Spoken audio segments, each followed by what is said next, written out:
Or కొడా time ఎంత అవుతుంది అనుకుంటున్నారా? ఇంకా లేస్తలేవు. లేచి వరకు జల్ది. ఇంకా 12 అవుతున్నాయి. ఇంకా 12 దాకా లేవకుంటే ఏమన్నట్రా? ఇప్పుడు పని లేకపోయా, మను లేకపోయా, లేచిన జల్ది లేస్తే అయిపోతాయి. ఇంకా కన్ను తెస్తలేవేంద్రా?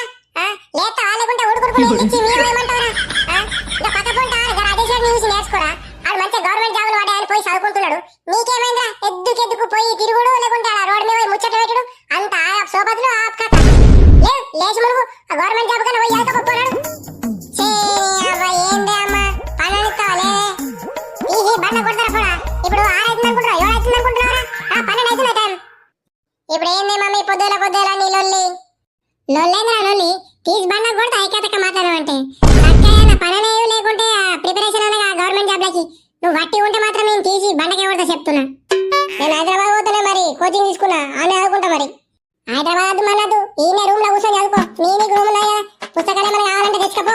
తెచ్చుకొని ఈయన కూర్చొని చదువు. పొద్దునక తెల్లందాక అవుతా జాబు వట్టే 10 నిమిషాలు ఆగి జాబ్ వస్తుందా? 10 నిమిషాలు అది బయట హీరో పోతా అంటే మాత్రం కూడా లేదు. 12 గంటలనే మినిమం. సప్పుడు ఏమైందా కూడా? మరి ఈ సౌత ఆయన జీతం ముద్దుమంటావా బర్లకు గేర్లకు? మమ్మీ కొంచెం టైం ఇయ్యే. నువ్వు ఇట్లా సడన్ గా అడిగితే నేను ఏమని చెప్పాలి? చదువుడు సాధారణంగానే హైదరాబాద్ వచ్చిన మళ్ళా చదవమంటే ఎట్లనే? అరే మామ గవర్నమెంట్ జాబ్ మస్తు పడుతున్నాయి కదా, రాద్దామారా మనం కూడా? మనకేడొస్తాయి మామ, మన ముఖంకు గవర్నమెంట్ జాబ్ వస్తుందారా? అబ్బా రాజా కరెక్ట్ చెప్పినవరా. అంత ఉత్త పని చేద్దారా? రాసుడద్దు మన వద్దురా. అరే మామ గవర్నమెంట్ జాబ్ వచ్చిందనుకో మన లైఫ్ వేరే లెక్కుంటారా. కొంచెం కష్టపడదాం. ఏమైతారా ఇన్ని రోజులు టైం పాస్ చేసినావు, ఇప్పుడు కొంచెం కష్టపడదాం చదువుదాం రా. మామ నువ్వు చెప్పేది కూడా కరెక్టేరా. మా ఇంట్లో కూడా ఊక తిరుగుతున్నారా. ఏం జాబ్ లేదు, రోడ్ల మీద వాడి ఊక తిరుగుతున్నారు మామ. ఎట్లనే జాబ్ కొడదాం మామ, మరి మంచిగా చదువుదాం. సరేరా మరి అందరం కలిసి చదువుదాం. ఒకటి దగ్గర ఉండి ఎప్పటి నుంచి స్టార్ట్ చేద్దాం రా? అరే మామ నేను చెప్పేది నుండి రేపు ఫుల్ దావత్ చేసుకొని ఎల్లుండి నుంచి చదువు స్టార్ట్ చేద్దాం రా. సరేనా?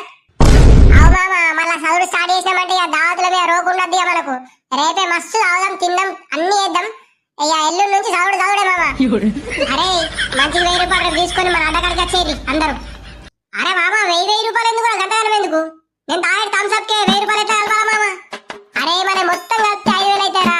2000 బుక్ చేసుకుందాం, 3000 దావత్ చేసుకుందాం. సరేనా? అరే నేను థమ్స్అప్ అవుతారా? కొంచెం డిస్కౌంట్ చేయరా నాకు? అరే నువ్వు తమాషా చెప్తున్నా. అత్తరా దావత్ లేకుంటే లేదు కానీ డిస్కౌంట్ ఏం లేదు. 1000 రూపాయలు తీసుకుని వస్తా అంటారా? లేకుంటే అటే పోరా, మేమే వేసుకుంటాం. సరే మామ 1000 రూపాయలు ఇస్తాయా? ఎందుకు గరం అవుతావు? ఏమయ్యా బా తాగుతలేవు? మంచిగా 2 బీరు పట్టుకొని రావాలా ఇంకా? బామ్మది బీర్లద్దు మనొద్దు, ఇవే మత్తయినాయి. మళ్ళా మీ అక్క తిడుతుంది, మీ అక్కకి తెలిస్తే. నువ్వేంది బా నల్లి కుట్టాడు ఉన్నావు? ఇంకా అక్కకి భయపడతారా బా? ఏం బా తాగుదాం, మంచిగా 2 చెప్తావు, ఇంకా 2 చెప్తావు. అద్దు బామ్మారి అద్దు. ఇప్పటికే మీ అక్కకు తాగుతలే అని చెప్పిన, మళ్ళా తెలిసిందనుకో నా ఈప్స్ ఉందని చెప్తుంది. బావ ఆవు కావారు, నేను అక్కకి ఫోన్ ఎత్తున్నావు. హలో అక్క ఏం కూర వండుతున్నావు? ఎటువైనా కూడా పొద్దున నుంచి ఫోన్ స్విచ్ ఆఫ్ వస్తున్నాయి. మీ బావ నీతోటే ఉన్నాడా? అక్క బావ నాతోటే ఉన్నాడే. బావ నేను నిర్మల వచ్చి ఉంటుమే పని మీద. తాగుతున్నా ఏంద్రా కూడా గట్ల మాట్లాడుతున్నావు తాగినట్టు? బా నువ్వు తాగు బావా, నేను అక్కతో మాట్లాడతా కదా. ఏ లేదు అక్క నేను తాగుతలేను, బావ కూడా తాగుతుండు. అబ్బా బామ్మారి ఇరికిచ్చినావు కన్నోయ్. అనుకున్నారా? నేను అనుకున్నా, అప్పటి నుంచి అనుకున్నా మీరు పొద్దున్న నుంచి కనబడతారంటే ఎటో తాగరా అనుకున్నా. ఇంకా మరి నాకే అబద్ధం చెప్తారు. మీరు ఇంటికైతే రండి, మీకు ఉంటాయి ఇద్దరికి.